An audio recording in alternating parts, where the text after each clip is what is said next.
थोड़े से जज्बात को ठंडा रखें। आपने भी मेरी, क्योंकि मुझे आपकी तरह आदत नहीं है बीच में आने की। आप कर लें बात, मैं चुप हो जाता हूं। सर सेम आपको जो आदतें हैं वो मुझे नहीं है। आपको तो पक्की आते हैं ना, नाम ही मेरे से शुरू कर एक दो मर्तबा ये मैं आपको मुखातिब कर रहा हूं। शुरू किया करें आप, लॉजिक का जवाब दिया करें। आपके पास बात होती कोई नहीं, रटी रटाई वही बातें, इरशाद भट्टी के जज्बात, इरशाद भट्टी के फरमात। देखें मेरे फिक्रे अगर आप दोहराएंगे और लॉजिक की बात आप करेंगे तो मेरे ऊपर शर्म की बात है कि मैं आपके साथ। प्लीज प्लीज प्लीज छोड़ें, ये बात बढ़ाने की ना बढ़ाएं तो ज्यादा बेहतर है। बस जितनी हो गई उस पर रहते। देखिए मैं गुफ्तगू आगे बढ़ाते ना। आमिर भाई आप भट्टी साहब का नाम, ये जो तड़पनियां मड़पनियां आपकी जो तड़पनियां वो भी मुझे पता है। लगाएं कुछ कहीं खामोश हो गए ऊपर चली जाएगी। हर मसाइल का इनके पास हल है। 16 महीने यही नवाज शरीफ साहब हर चौथे दिन शहबाज शरीफ काबीना समेत लंदन पहुंचे होते थे। हर फैसला नवाज शरीफ साहब ने किया। क्या मुल्क को दिया? रिकॉर्ड महंगाई, रिकॉर्ड बेरोजगारी, रिकॉर्ड गुर्बत। और वाइट पेपर जिस दिन शहबाज हुकूमत का आ गया ना कि आई कैसे और गई कैसे और नवाज शरीफ साहब आए कैसे और गए कैसे और वापस कैसे आए, तो वो ब्लैक पेपर होगा और ब्लैक डे होगा। लेकिन खैर इनको क्या फ़र्क पड़ता है, सारी उम्र जिन्होंने ढीले किए हैं। तो अब सूरत हाल ये है कि इसमें कोई शक नहीं कि ना इस मुल्क में 9 मई पहले हुआ है और ना जो कुछ तरीके इंसाफ के साथ हो रहा है वो पहले कभी हुआ है। लेकिन ये इसको अगर साड़ी गल हो गई है को अगर मकाफाते अमल का नाम दे लें तो फिर ये 4-5 साल बाद एक बार फिर होगा मकाफाते अमल। उस वक्त ना तड़पिएगा, उस वक्त ना रोइएगा। सर साड़ी गल हो गई है, ये मकाफाते अमल है, चलें इसको मान भी लें। अब आगे बढ़ते हैं ना, आगे बढ़ते, मान लीजिए हो गई, साड़ी गल भी हो गई है और मकाफाते अमल भी इसको समझ लें। लेकिन इसके नतीजे में जो पार्टी पोजीशन हमें बनती नज़र आ रही है, किसी हद तक उसका अंदाज़ा तो लगा सकते हैं। सिंध में पीपल्स पार्टी और MQM कुछ हिस्सा हो सकता है कि पीपल्स पार्टी शहरी इलाकों से भी ले ले सीटें। बलोचिस्तान से जो नवाज शरीफ साहब के साथ हैं वो बाप पार्टी, उसकी 6-7 सीटें हैं, वो शायद उसमें भी डिवीज़न है। जनूबी पंजाब महाज की जगह अब IPP मौजूद है। अच्छा, MQM कह चुकी है कि जीतने से पहले ही हम अपनी जो सीटें हैं वो नवाज शरीफ साहब की नून लीग की खिदमत में पेश कर देंगे।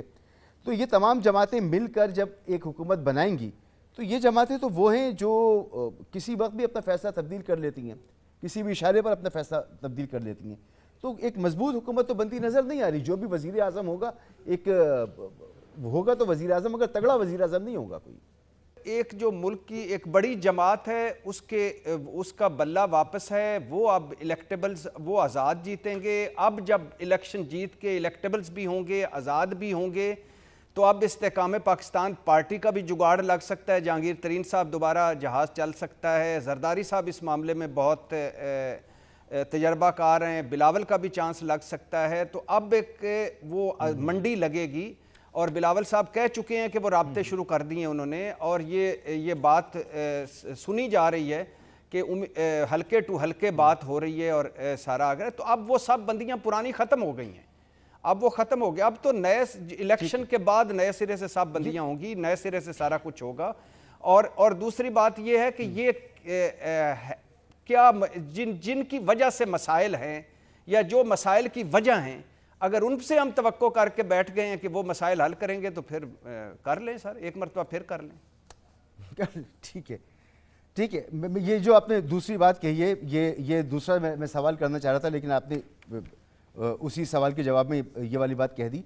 आमिर रियाज राणा साहब, क्या आप भी इससे इत्तेफाक करते हैं कि अब जो ग्राउंड है वो ओपन है, अब कुछ भी हो सकता है? अब बिलावल साहब जितना ज़ोर लगा रहे हैं तो मुमकिन है कि बिलावल साहब भी अपनी मुराद पा सकें। IPP के पास भी ये मौका मौजूद है और नून लीग के पास भी ये मौका मौजूद है। मैं भट्टी साहब की पलटनियाँ, झपटनियाँ, तड़पनियाँ सब के साथ हूँ, क्योंकि लगता है कि पाकिस्तान में मंडियाँ 2018 में नहीं लगी थी। सेम हेयर आमिर भाई, सेम हेयर। आपकी खुशियाँ आपके शादियानों के साथ मैं कुछ नहीं कह रहा। नहीं, मुझे बात करने का भाई को जवाब दे दो। आपने दूसरी मर्तबा नाम लिया इस वजह से। थोड़े से जज्बात को ठंडा रखें। आपने भी मेरी मुझे रिस्पेक्ट। सर जज्बात ठंडे नहीं होते आमिर भाई, ये मेरे जज्बात हैं, इसमें आपने मुझे गर्म या ठंडा नहीं करना। आप अपनी बात करें। दूसरी मर्तबा चूंकि आपने नाम लिया मैंने इसलिए जवाब दिया, वरना मैं टोकता नहीं हूं। आप अगर 3 दफ़ा भी बोलना चाहें मैं चुप हो जाऊंगा, क्योंकि मुझे आपकी तरह आदत नहीं है बीच में आने की। आप कर लें बात, मैं चुप हो जाता हूँ। सर सेम आपको जो अच्छा, आदतें हैं वो मुझे नहीं है, आपको तो पक्षी मसूद आते हैं ना, नाम ही मेरे से शुरू करना। मसूद साहब, मैं Please, अपनी please, बात cross talk छोड़ दें। खुद कर सकता हूँ। आप उन्हें उन्हें कहें जी कि जी, आप वो अपनी बात बोलना चाहते कीजिए हैं और फोरम आप उनके मुझे पास है। मुखातिब कीजिए, सिर्फ मुझे मुखातिब हाँ। ये एक दो मरतबा जी, ये मैं आपको ही- ये मैं आपको आप ही मुखातिब मेरे कर से रहा ना हूँ। शुरू किया करें, आप लेकिन लॉजिक का लेकिन जवाब जो दिया करें। तज्जिया आपके जो पास होता है ना, बात जो होती कोई नहीं, तज्जिया- रटी रटाई वही बातें, मैं- इरशाद भट्टी या- के जज्बात, फिर इरशाद गुफ्त- भट्टी के फरमुदात, देखें, मेरे इरशाद फिक्रे भट्टी अगर आप दोहराएंगे और लॉजिक ये की ना बात किया आप करें करेंगे मेरी तो जान। मेरे ऊपर ये- शर्म की बात है भट्टी कि मैं साहब- आपके साथ लॉजिक की बात करूं। ये मेरे लिए बड़ी अजीब मुझे बात भी बड़ी होगी कि मैं शर्म आपको आती है लॉजिक आपकी के साथ गुफ्तगू बात की करूं। रटी आपकी तो रटाई। लॉजिक- अरे मुझसे कहाँ आप जा रहे वाले हैं उतना आप लोग? जवाब अब नहीं मुझसे दे बात पाते इनसे जितना बात आप करें। दे पाते आमिर हैं। भाई, आमिर भाई, एक पार्टी के- आमिर भाई, भट्टी साहब प्लीज प्लीज प्लीज प्लीज छोड़ें, ये बात बढ़ाने की ना बढ़ाएं तो ज्यादा बेहतर है। बस जितनी हो गई उस पर रहते हैं। देखिए, मैं गुफ्तगू आगे मैं बढ़ाते हैं ना। मसूद आमिर भाई, आपसे आप फिर यही भट्टी साहब का कहूंगा कि नाम मैंने लेंगे। अपनी बात करनी है, उनके ऊपर फ्लोर हो जी, जी। या आप दे दें उन्हें फ्लोर, मुझे कोई इशू नहीं है, लेकिन मैं अपनी बात खुद ही नहीं नहीं नहीं, करना चाहता हूं। आपने उनका नाम नहीं लेना, आपने उनका अगर नाम कोई नहीं बात लेना। करेगा मुझे वो उसका अपनी जवाब बात कर रहे हैं, हाँ आप हाँ अपनी नाम बात लिया है करें, तो please। मैं जवाब तो दूंगा ना। अरे भाई, अगर मंडी यही मैं लगी इनको है, कह रहा हूँ, ये मेरी लगनी है इनको कोई तो 2018 में नहीं लगी बार थी। बार इनको मैं कह एक रहा मिनट। होता हूँ कि ये जो तड़पनियां फिर यार, मड़पनियां ये देखिए ना, आपकी जो इनको कोई तड़पनियां वो भी इनके मुझे मुंह पे पता है। लगाएं कुछ, कहीं खामोश होकर बैठ। जी आमिर भाई, आमिर बात कीजिए प्लीज। नहीं, उनको कह लें, बोल लेना, आमिर रियाज राणा साहब। उनके तो फिक्रे सारी दुनिया जानती है। वो जो सारी गुफ्तगू उनके पास आज तक है, ये वो सारे तज्जिए हैं जो 2018 में कर चुके। सुने, खामोशी से सुन लें, उसके बाद जितना मर्जी तड़प के मैं जवाब आपसे दे दें, अर्ज ये मसला कर रहा हूँ नहीं। आमिर भाई, आप बिल्कुल अपना तज्जिया करें। उन्होंने जो हाँ कह जी। दिया वो कह दिया ना। अब उनका जवाब आप अगर देना चाहें तो एक और तरीका है, मगर ना दें तो मुनासिब देखिए, है। मैं आप अपना मुझसे तज्जिया- बात करें, देखिए ना, छोड़ें मैं आप जवाब दे भट्टी रहा साहब। हूं या मैं तज्जिया दे रहा हूं या मैं अपनी बात कर रहा हूं, खुद कर रहा हूं। मैं तो आपसे अगला मुझे सवाल किसी कर रहा के हूं। कहले हुए, लिखे हुए फिक्रों अगर पे अगर बात आप नहीं कुछ करनी कहना होती। चाह रहे हैं। एक मिनट, वो जो बात हो रही है ना, जी, जी, जो जी, आज जो आप आपने बात सवाल कीजिए। में डाली थी ना, बात बात के कीजिए। हुकूमतें मजबूत और वो देखें, 2/3 अक्सरियत वाला वज़ीर आज़म भी यहाँ नहीं चलता, यहाँ सादा अक्सरियत वाला वज़ीर आज़म भी नहीं चलता, और भानुमती का कुनबा जोड़ के जो वज़ीर आज़म आता है वो भी नहीं चलता। जो आप ढूंढ रहे हैं ना कि विजन नहीं है, विजन है जिसका, उसने लोगों को काम करके दिखाया है, जिसे सब कुछ दिया, उसका विजन सबको सामने आ गया कि वो रेलू कट्टों के अलावा कुछ नहीं कर सका। वो कट्टे, बकरी, वो जैतून के दरख्त लगा रहा था, वो सुनामी ला रहा था, पता नहीं किस चीज़ का, वो लोगों को और अपनी पार्टी को सुनामी में डुबो के चला गया। ये थे वो लोग जो, अगर इनके कच्चे चट्टे खुल गए ना कि किस तरह किसको कैसे नवाज के लगाया गया वहाँ पे, तो फिर जवाब नहीं दे सकेंगे सारे लोग। असल इशू ये है कि लोगों ने खुल रहे, यानी कैंपेन शुरू की हुई है, आमिर रियाज राणा वहाँ साहब, जाएं। मैं सवाल कर रहा हूँ, मैं सवाल कर रहा हूँ कि आप ये कहते हैं अगर कच्चे चिट्टे खुल गए, यानी एक तरफ हम ये तस्लीम करते हैं कि एक बदतरीन जो है वो रियासती कार्रवाई जो है वो एक पार्टी के खिलाफ हो रही है, कोई उसके साथ इस वक्त खड़ा हुआ नहीं है, वो तन्हाई का शिकार है, अपनी हरकतों की वजह से तन्हाई का शिकार है। फिर भी हम ये तवक्को करते हैं अगर कच्चे चिट्टे खुल गए, इस वक्त तो सब कुछ खुल चुका है, यानी बचा क्या है? आपने नाजायज़ ताल्लुकात का केस उस पर डाल दिया, इद्दत का केस उस पर डाल दिया, 200 से ज़्यादा आपने केसेस डाल दिए, पार्टी तितर बितर कर दी, कुछ तो बचा ही नहीं है। अभी आप कह रहे हैं कि अगर कच्चे चिट्टे खुल गए। नहीं, अभी वो बात रह गई जिस पे आप आए ही नहीं। मैंने जो बात नहीं की आपको सारी कर गए।